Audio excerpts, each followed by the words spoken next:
First U.S. tests of a possible coronavirus vaccine are underway.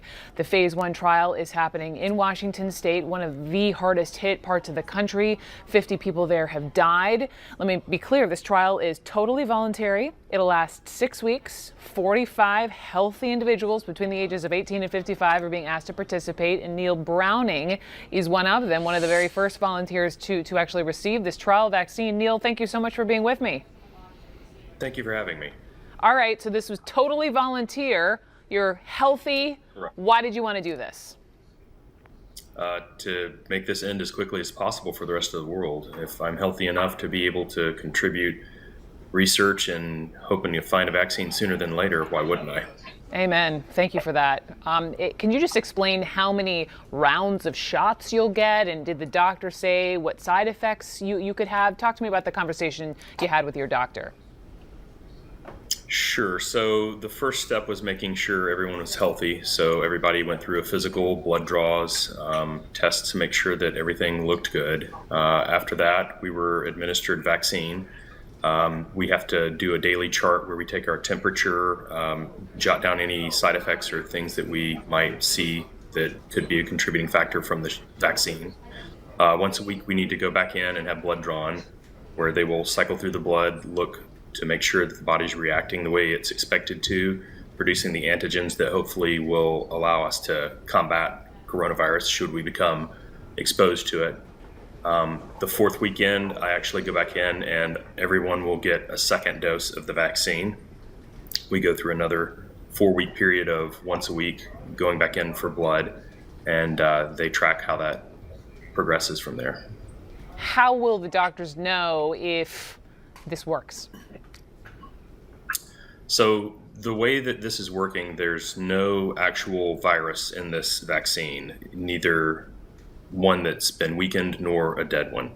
They're using a new technique that basically teaches cells in my body to build protein structures that resemble the outer shell of the actual coronavirus. My body should react to that and see it as a foreign invader, attack it, and learn how to combat that structure that's been built by my body. Assuming that works, they should be able to track that there are antigens and white blood cells being produced in numbers that are showing an immunoresponse as expected. Incredible. And just last question: you have a family, you've got kids. What do they think of you doing this? They didn't really know I was doing it until the last minute because there's no need to get them riled up about it. But they thought it was pretty cool that Dad's doing something like this. And I think it's important for them to learn that as a member of society, you need to help do whatever you can. But also that there's 44 other people as a part of this study. It's not just Dad out there trying to help make the world a better place. Still, that's 1 in 45, not nothing. Well done, Dad. Neil Browning, I appreciate you. Stay well, and here's hoping this works. Thank you. Indeed. Thank you. What the? Has hit Springfield with over 300 cases now reported. Okay, Mr. Sun, give me what you got.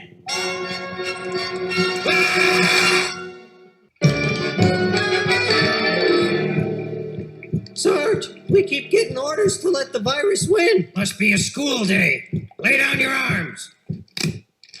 And now for an emergency announcement from the mayor. People of Springfield, because of the epidemic, I have canceled my vacation to the Bahamas. I shall not leave the city. Hey, you!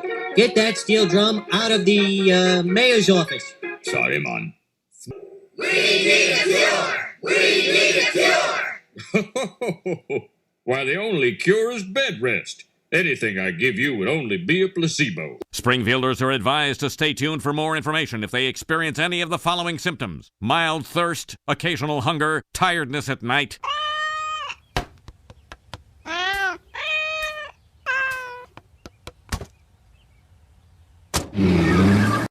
How's the ice cream, kids? Great! Who's ready for a kitten? I am! Make mine calico!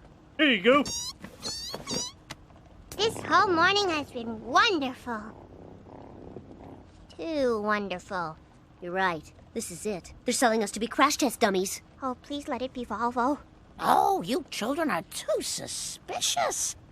It's go time.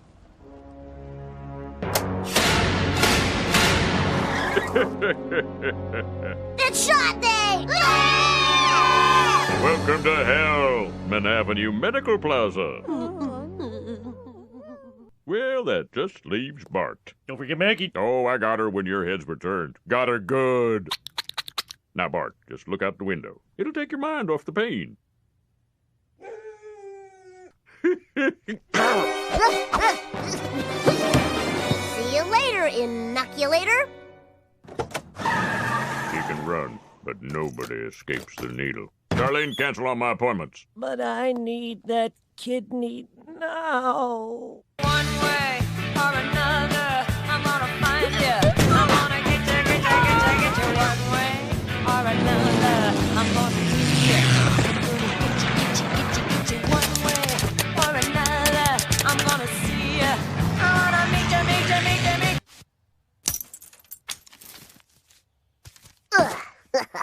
You're just too smart for me, Bart. What? Huh?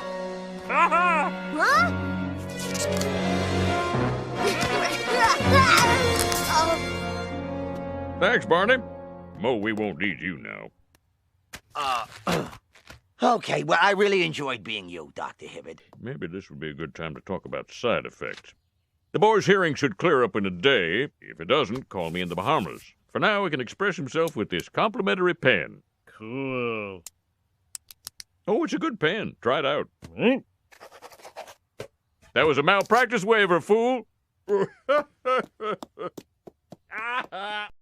Just hours after the coronavirus was designated as a global pandemic by the World Health Organization, Hollywood's all-time sweetheart Tom Hanks announced that he had tested positive for the virus while shooting a movie in Australia. On March 11th, Hanks posted on his Instagram that he and his wife Rita Wilson, who also tested positive, both felt cold-like symptoms, fatigue and body aches. He added, "What to do next? The medical officials have protocols that must be followed. We Hankses will be tested, observed, and isolated for as long as public health and safety requires." As not only the first high-profile celebrity to be diagnosed, the actor's son, Chet Hanks, tried his best to put fans at ease about his parents' health with a video on Instagram. They both are fine. They're not even that sick. They're going through the necessary health precautions, obviously. But what is it that made Hanks so prone to catching the spreading virus in the first place? Are you tired of the same old Grand Canyon? Here we are, kids. The Grand Canyon. It's so old and boring. I want a new one. Now! Hello, I'm Tom Hanks. The U.S. government has lost its credibility, so it's borrowing some of mine. Tousle my hair, Mr. Hanks. Sure thing, son. Now, I'm pleased to tell you all about the new Grand Canyon. Coming this weekend. It's east of Shelbyville and south of Capital City. That's where Springfield is. It's nowhere near where anything is or ever was. This is Tom Hanks saying if you're going to pick a government to trust, why not this one? Did you see that? Yes, they're going to destroy Springfield. Frenzy and panic were the order of the day at most public and private schools in Ondo State, following rumor of alleged vaccination of students with poison by military personnel. TVC's Ayodeji Moradio has more. It was panic and pandemonium at most primary and secondary schools in Akure, Ondo State capital, on Tuesday. Many parents stormed the premises to pick their children, but they were not allowed to do so by the school management. Our children are settled. Lessons are going on in our different classes. There's no problem in our school. Don't let me take my children and let me go. The people is around now. Let me take my children and let me go. All I ask for is my children. I have 2 children here. Just let me take my children, because if anything happens to my children, Tiwashaya is going to take the responsibility. The situation was not different at St. Luke's Primary School, Akure, as parents forcefully opened the gate to pick their children. I'll be blunt. Your webpage has stumbled upon our secret plan. I'm referring to the flu shot expose. You see, we're the ones loading them with mind-controlling additives. But why? To drive people into a frenzy of shopping.